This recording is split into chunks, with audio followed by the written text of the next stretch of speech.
Chapter 8. Heart-tugging moments. Leaving China was hard. My train was due to leave the city station at 9 p.m. on Monday, so the previous day was spent in the delightful company of loving believers.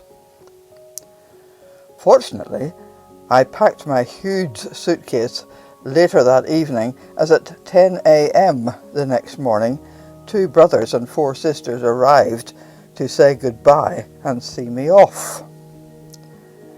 They stayed until 4:30 and only left then because they kindly decided, because of my advanced age, I could probably do with a rest before embarking on such a long journey. I was showered with gifts of Chinese tea of all varieties and many goodies that they could ill afford. There was no way I could take it all with me, so having crammed what I could into already full bags, I felt they would not mind if I bequeathed the rest to the residents of the home. We had a great time together that last day. My friends became more relaxed than I'd seen them before, and they even put on an impromptu show of song and dance which they had used in church during the previous Christmas celebrations. We had a wonderful time of prayer together too. I prayed for each one individually and was moved to pass on a little word of encouragement for each one, as I felt the Lord was prompting me. I was so humbled and privileged as they prayed for me too, while Sister L translated the whole proceedings. What a gift from the Lord she is. I pray that she'll be given the ability and endurance as she embarks on the very onerous task of translating the Bible studies. I was treated like royalty by the welfare leaders when I left. They supplied a car, a driver, and escort to the station. My very heavy suitcase was carried and put on the train for me, and I was presented with a mounted brass plaque inscribed with the centre motto and a beautiful silk scarf. We could learn much about hospitality from our Chinese friends.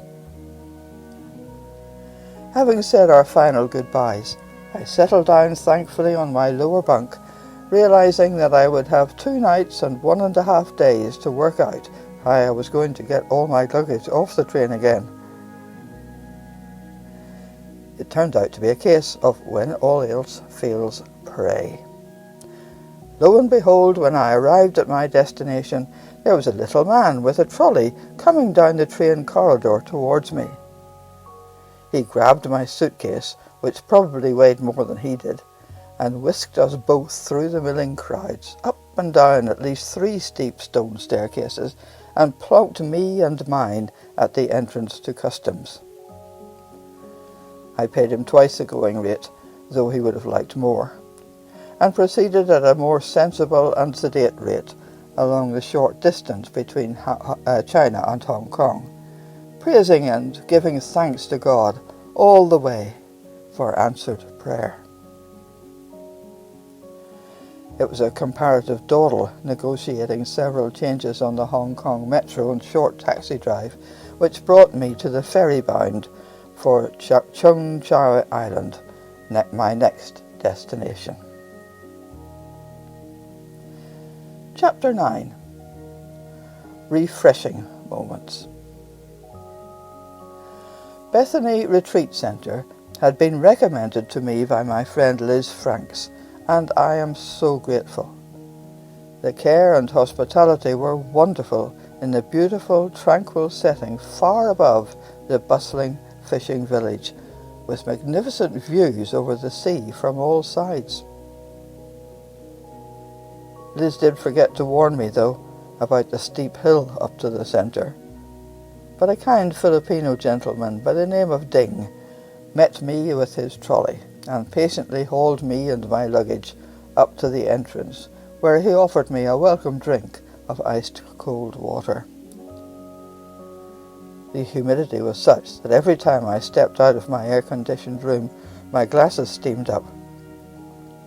However, the following 3 weeks were unforgettable. I felt thoroughly pampered by the Lord through His people and the beauty of His creation. It was a time of rest, restoration and revival, physically and spiritually. I truly felt the benefit of this time, even though I'd only been in China for a couple of months.